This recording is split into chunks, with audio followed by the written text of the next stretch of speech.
Okay, I'm going to try to describe all the bullshit surrounding Forlorn as fast as I possibly can. So the Forlorn spawns randomly throughout the game at standard locations. He's basically a traveling mad warrior from Belfry Soul, if you know what I'm talking about. If you don't know what I'm talking about, then just imagine that he's an invader that invades at random places, at set random places at random times. Here's how it happens. I'm pretty sure he has a standard spawn, like his first ever spawn, if you know, get lucky enough, I suppose. But for me and every other player I've talked to so far, at the Huntsman Copsey, or whatever it's called, it's just that forest thing. It's not the one with giants, it's just a regular forest one. He spawns there. Thereafter, he will spawn at random points throughout the game. And it basically says, okay, you entered this area. Did the Forlorn spawn? Not this time. But if you were to go back, then hey, maybe he does spawn. He scales with the area and not with your level. So, say he invades you at the Forest of Giants, he's going to be, obviously, a very low level. He invaded me at the right before the elevator to the last bonfire in the Iron King DLC, and he had way over 2,000 health and was hitting me for almost all of my health. When you kill him one time, Strayed sells the first piece of his armor, and he will then sell all the rest of the armor as well, including the weapons. The drop goes in order. Hood, which is the headpiece, gauntlets, which is obviously the gauntlets, leggings, which is leg wear, and the armor, which is the chest piece. Then it matters which type you kill. There's two types of Forlorn. There's a Greatsword Forlorn and there's a Scythe Forlorn. If the fifth one you kill is a Greatsword Forlorn, then Strayed will sell the Greatsword. If the sixth one you kill is a Scythe, then the Strayed will sell the Scythe. However, if both the 5th and the 6th are great swords, then you will not get the Scythe to drop from Strayed, because you haven't killed the Scythe one.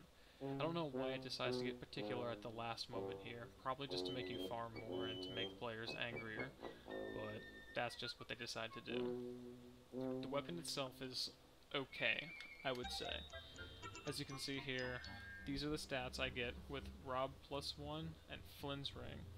Additionally, I'm, as you can see here, using the Crest of Blood and the Shadow Gauntlets to add 100... pardon me. To add 100 bleed damage. So I'm working with 310 bleed. Also, you've seen the Ring of Binding over here, and you're probably noticing that I'm not fully hollowed, when in fact... Just take this off real quick. I am in fact fully hollowed. I'm 50%. Interesting thing about this though, as you saw I had the Ring of Binding on, you can bind yourself to be 75% and still get the full effects of fully hollowing. Why fully hollowing? Because the weapon benefits positively from negative hollowing. So the more hollow you are, the stronger this weapon is. And if you are not hollow at all, then it pretty much does no damage. Basically, it works as a Dark Pyromancy hand. The weapon itself, at least the Greatsword, is pretty okay, I would say. The stats required are 20, 15, 10, 10, but it's nothing stellar. I'm doing okay damage, things aren't that bad, life is good. That's basically a way to describe this weapon. It has insane bleed damage, which I could imagine would be good in PvP, but also, how would I use this in PvP? Unless I'm hosting, in which case, then that's the only instance that having this weapon would be applicable. Because if you try to assist people in PvE, you defeat a boss, and then what happens? You become human again. For whatever reason. That's just how it is. So, let's say you invade someone, and you defeat them. What happens? You regain your humanity, or so I correctly remember. Maybe that's not the case, and you remain hollow. I don't know. But I would say, despite how good, or at least above average this weapon is, we don't expect to see it in PvP much. The most beneficial thing about this weapon is that being maximum hollow is better for you. So if you're someone who is like very stringent about their humanity, and doesn't have all the crowns yet, then you can basically, pardon me, you can basically just fully hollow, put this on, and run around with pretty much no care in the world, because besides your souls, what do you have to lose? This is interesting. So, if you give it an infusion, this Forlorn Greatsword, okay, nothing. I mean, this one upgrades its dark. That's alright. Doesn't make it scale any higher. This one increases everything. With the, and also, look at this. No plus to dark, plus to dark. So I'm not really sure what the hell I'm doing anymore, because now I have a shit ton of damage over in that neighborhood, and a B scaling.